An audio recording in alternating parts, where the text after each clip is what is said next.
وَلَنَبْلُوَنَّكُمْ بِشَيْءٍ مِّنَ الْخَوْفِ وَالْجُوعِ وَنَقْصٍ مِّنَ الْأَمْوَالِ وَالْأَنفُسِ وَالثَّمَرَاتِ وَبَشِّرِ الصَّابِرِينَ۔ فرمایا میں ضرور تمہیں آزماؤں گا، میں ضرور تمہیں آزماؤں گا، خوف دے کر، جانوں مالوں پھلوں کی کمی دے کر، اور اگر تم نے صبر کیا تو میرے محبوب انہیں جنت کی اور میری رحمت کی خوشخبری سنا دیجئے۔ اگر کوئی نیک بیمار پڑ جائے تو اس کی اللہ آزمائش فرما رہا ہوتا ہے، اس کی اللہ آزمائش کرتا ہے، اللہ تبارک و تعالیٰ اس پر فضل فرماتا ہے، اس کی آزمائش کرتا ہے۔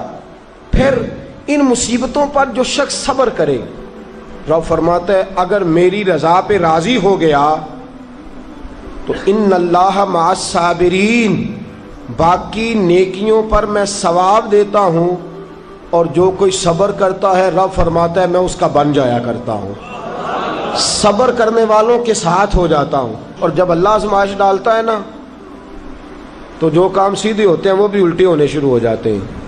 جب خدا کی طرف سے وَلَنَبْلُوَنَّكُمْ بِشَيْءٍ مِّنَ الْخَوْفِ وَالْجُوعِ وَنَقْصٍ مِّنَ الْأَمْوَالِ وَالْأَنفُسِ وَالثَّمَرَاتِ، جب اللہ کی طرف سے آزمائش آتی ہے، جب انسان پر اللہ کی طرف سے کوئی چیز نازل ہوتی ہے، آپ سونے کو ہاتھ رکھتے ہیں تو مٹی ہو جاتی ہے، آپ کسی طرف بھی، بہت سے دوست آ کے کہتے ہیں جی قدم آگے اٹھاتا ہوں جاتا پیچھے ہے، کیا کروں؟ تو میں اکثر عرض کرتا ہوں کہ تھوڑے دن قدم اٹھانا ہی چھوڑ دیں۔ کیا کریں؟ بیٹھ کے اللہ اللہ کریں، صبر کریں، دعا کریں۔ کچھ وقت انسان پر ایسا ہوتا ہے، تلک الایام نداولها بین الناس، جو اللہ نے انسان کے دن بدل کے رکھنے ہوتے ہیں، کچھ وقت ایسا ہو، پھر ایک وقت آتا ہے کہ وہی انسان مٹی میں ہاتھ رکھتا ہے تو اللہ اسے سونا بنا دیتا ہے۔ رب آزمائش کرتا ہے، رب آزماتا ہے۔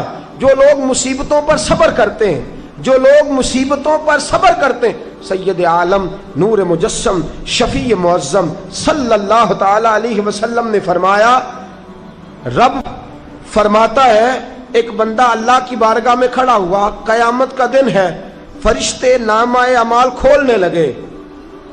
اللہ نے فرمایا فرشتوں تمہیں پتہ ہے میں نے اسے دنیا میں بڑے دکھ دیے تھے، اس پر بڑی آزمائشیں آئی تھیں، اس نے زندگی بڑی تکلیف میں گزاری تھی، تمہیں خبر ہے؟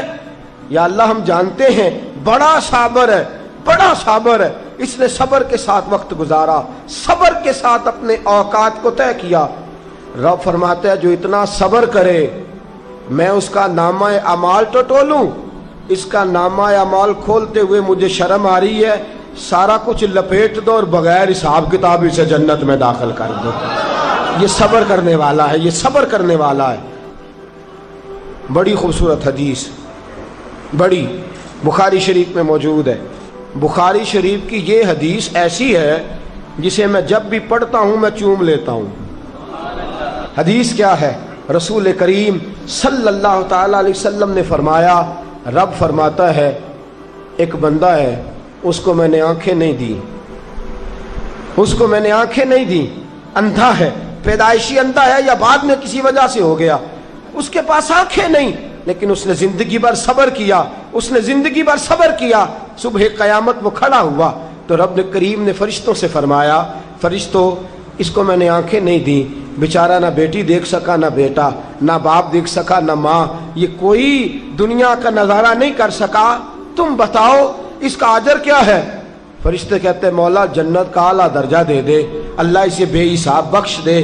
تو رب فرماتے اس نے ساری زندگی بغیر آنکھوں کے صبر کیا ہے، اسے صرف جنت نہیں ملے گی بلکہ آج اسے اس کا رب اپنا دیدار بھی کرائے گا۔ فرمایا قیامت میں لوگ جنت کے نظارے کریں گے اور یہ اللہ کا دیدار کرے گا، اس کو رب کریم کے جلوے دکھائے جائیں گے، اس لیے کہ یہ صابر رہا۔ اور میرے اعلیٰ حضرت فاضل بریلوی رحمۃ اللہ علیہ فرماتے ہیں جو صابر ہوتا ہے نا، توجہ ہے آپ کی، میری بات کی سمجھ آ رہی ہے؟ اعلیٰ حضرت فرماتے ہیں بڑا قیمتی جملہ، فرماتے ہیں جو صابر ہوتا ہے وہ سکون میں ہوتا ہے۔ شیخ سعدی رحمۃ اللہ تعالی علیہ کے پاس ایک شخص آیا، کہنے لگا حضرت جی دیکھیں نا میرے پاس اتنے بھی پیسے نہیں کہ میں جوتے لے سکوں، کیوں؟ فرمایا صبر کر اللہ دے گا۔ کہنے لگا جی صبر ہی کیا ساری عمر، اس نے جوتے لینے کے برابر بھی پیسے نہیں دیے، ننگے پاؤں پھر رہا ہوں۔ شیخ سعدی رحمۃ اللہ تعالی علیہ نے اس کا بازو تھاما، ایک گھر میں لے گئے، دروازے پہ دستک دی، گھر کا مالک باہر آیا، اس نے دونوں طرف بیساکھیاں پکڑی ہوئی ہیں، ٹانگیں تو ہیں پر پیر ہی کوئی نہیں۔ فرمانے لگے بتا یہ اچھا ہے کہ تو؟ کہنے لگا جی میں آپ سے بھی معافی مانگتا ہوں، اپنے رب سے بھی معافی مانگتا ہوں۔ نبی پاک صلی اللہ تعالی علیہ وسلم نے فرمایا خدا اگر تجھے مصیبت دیتا ہے نا، اور ان مصیبتوں پر جب اللہ تجھے قیامت میں اجر دے گا تو تیرا دل چاہے گا کاش سکون ہوتا ہی نہ، آزمائشیں ہی آزمائشیں ہوتی، تو وہ اجر دیکھے گا۔ وہ کسی دانشور نے کہا تھا کہ میرا باپ انتقال کر گیا، 6 مہینے گزرے تو میرا 18 سال کا بیٹا بھی انتقال کر گیا۔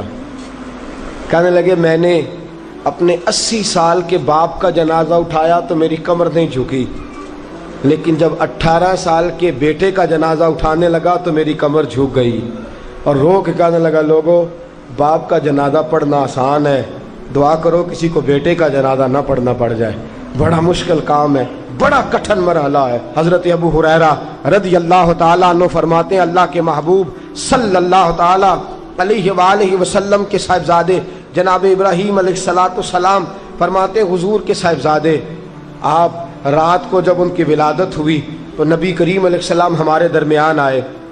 جاگیے ذرا غور فرمائیے گا بات پہ۔ سید عالم صلی اللہ علیہ وسلم تشریف لائے اور ہم نے حضور کے چہرے کو چمکتے دیکھا۔ ہم نے کہا یا رسول اللہ موڈ مبارک بڑا اچھا ہے، حضور کوئی خیر کی خبر ہے؟ فرمایا مجھے مبارک دو، اللہ نے مجھے بیٹا عطا فرمایا ہے۔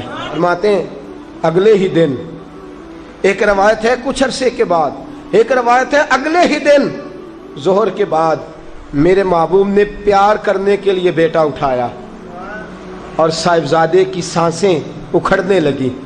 رسول پاک کے صاحبزادے نبی پاک کے مقدس ہاتھوں میں سانسیں اکھڑ رہی ہیں، حضور کے دستے مبارک میں صاحبزادے نے وصال کر دیا۔ آنکھیں بند کی تو نبی کریم کی مقدس آنکھوں میں آنسو آئے۔ رات خوشی تھی، رات حضور مبارکیں وصول کر رہے تھے، رات مسکرا رہے تھے، ایک ہی تو رات گزری ہے، 24 ہی تو گھنٹے ہوئے ہیں، آنکھوں میں آنسو بھر آئے ہیں۔ حضرت عبداللہ ابن عمر رضی اللہ تعالیٰ عنہ عرض کرتے ہیں یا رسول اللہ آپ رو رہے ہیں؟ حضور صاحبزادے کا انتقال ہوا تو رو رہے ہیں؟ نبی رحمت صلی اللہ تعالی علیہ وسلم نے فرمایا عبداللہ دل میرا غمزدہ ہے، آنکھوں میں آنسو ہیں، پر میں اپنی زبان سے وہی جملے کہوں گا جس سے میرا اللہ راضی ہوگا، میں کوئی بے صبری والی بات نہیں کروں گا۔ اور یاد رکھیے مصیبتیں اللہ کے پیاروں پر آتی ہیں۔ 500 سال فرعون نے دعویٰ خدائی کیا ہے معاذ اللہ، 300 سال فرعون کا حال یہ تھا کہ ننگے پاؤں کانٹوں پہ چلتا تھا اور اس کے پیر میں کانٹا بھی نہیں چبھتا تھا۔